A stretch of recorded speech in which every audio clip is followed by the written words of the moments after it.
Another project today sa Nitrobus Garage, meron ako dumating na Montero Gen 2. Ang target ni Sir, palitan yung exhaust niya. So, we will do the normal na ginagawa namin sa kotse na to.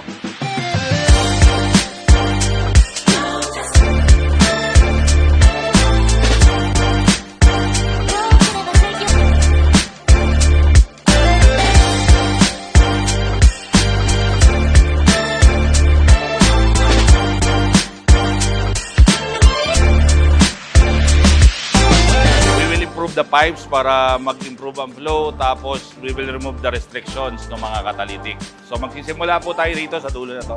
Yung down pipes niya galing sa engine, pababa na tubo, merong catalytic yan, so tatanggalin na natin yan. Tapos we will improve the pipe size of the stock exhaust. Pero after explaining kay Sir about the pros and cons of 2.5 pipings tsaka 3, so he decided to use 2.5 dito. Tapos syempre papalitan na natin itong muffler na nasa gitna na to. Ang ilalagay ko rito yung brand ng Nitrobus, si Spitfire muffler.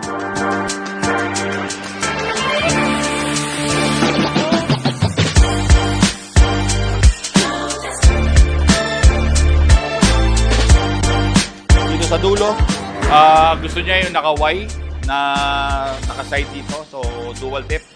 We will use Magnaflow silver tip para din sa dulo. Para makumpleto natin yung setup ng exhaust niya. So, another project na excited ako para sa araw na to. So, umpisa na natin.